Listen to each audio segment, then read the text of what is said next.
menyaksikan Flash Report bersama saya Desi Rahelia dan inilah Flash Report edisi hari ini selengkapnya. Menteri Keuangan Purbaya Yudi Sadewa melontarkan kritik tajam terhadap BPJS Kesehatan. Pasalnya, kebijakan BPJS menonaktifkan kepesertaan jutaan peserta secara mendadak telah memicu keresahan publik hingga mencoreng citra pemerintah. Begitu mereka masuk list, tidak masuk lagi ke daftar PBI, langsung trigger sosialisasi ke mereka bahwa mereka tidak masuk lagi ke list itu sehingga mereka bisa melakukan tindakan yang diperlukan. Entah membayar dengan tempat lain atau gimana. Tapi jangan sampai yang udah sakit tiba-tiba begitu mau cek darah cuci darah lagi tiba-tiba nggak eligible, nggak berhak. Kan itu kayaknya kita konyol. Ya, padahal uang yang saya keluarin sama. Saya rugi di situ, uang keluar image jelek jadinya. Pemerintah rugi dalam hal ini, Pak.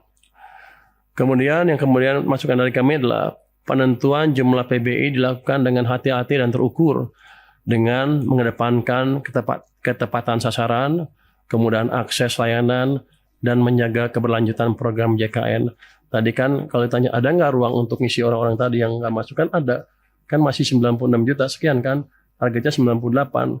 Harusnya kalau prosedurnya clear, nggak ada masalah itu.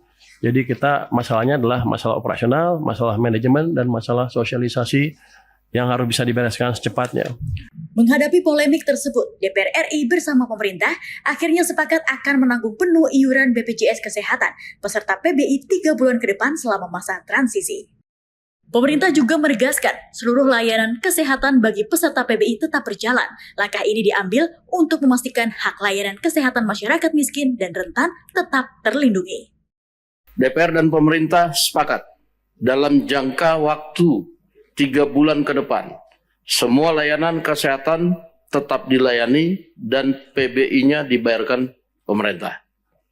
Yang kedua, DPR dan pemerintah sepakat dalam jangka waktu 3 bulan ke depan, Kemensos, Pemda, BPS, BPJS Kesehatan melakukan pengecekan dan pemutakhiran desil dengan data pembanding terbaru.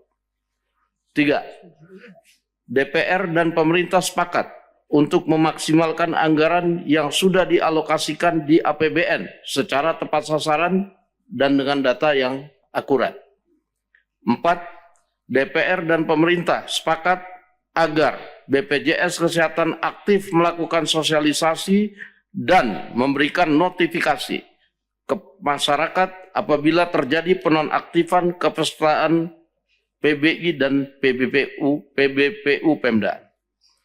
5. DPR dan pemerintah sepakat terus melakukan perbaikan dan mewujudkan ekosistem tata kelola jaminan kesehatan yang terintegrasi menuju satu data tunggal. Apakah kesimpulan 1.1 sampai dengan poin 5 dapat disetujui? Kesepakatan diambil saat rapat konsultasi pemerintah dengan pimpinan DPR di Gedung Parlemen Senayan, Jakarta pada 9 Februari 2026. Wakil Ketua DPR RI Sufmi Dasko menyatakan keputusan ini merupakan solusi jangka pendek sambil menunggu proses pembenahan dan pemutakhiran data kepesertaan. Selama masa transisi, pemerintah tidak hanya berfokus pada pembiayaan, tetapi juga melakukan pembersihan dan validasi data kepesertaan BPJS Kesehatan. Tim Liputan Eljon Media melaporkan. Perayaan Tahun Baru Imlek menjadi momentum penting dalam mendorong perputaran ekonomi, khususnya di Jakarta.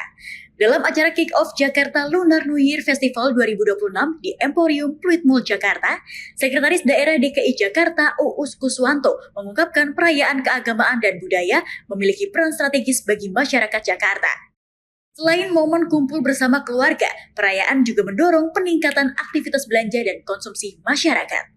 Untuk di tahun 2025, triwulan keempat, kita sudah bisa melampaui dari pusat. Ya. Jadi lumayan luar biasa, ya kan?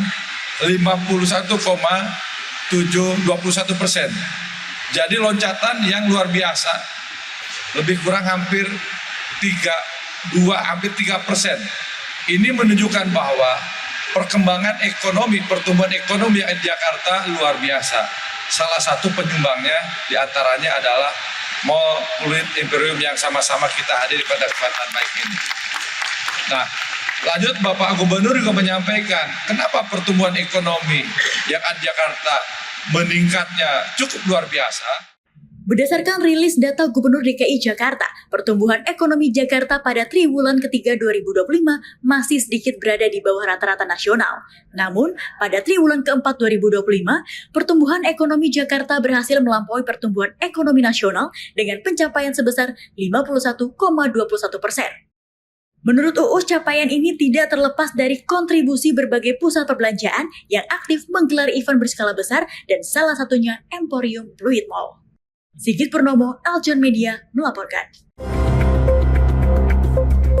Demikian Flash Report kali ini. Ikuti terus berita terkini seputar pariwisata, bisnis, dan investasi di aljonews.com.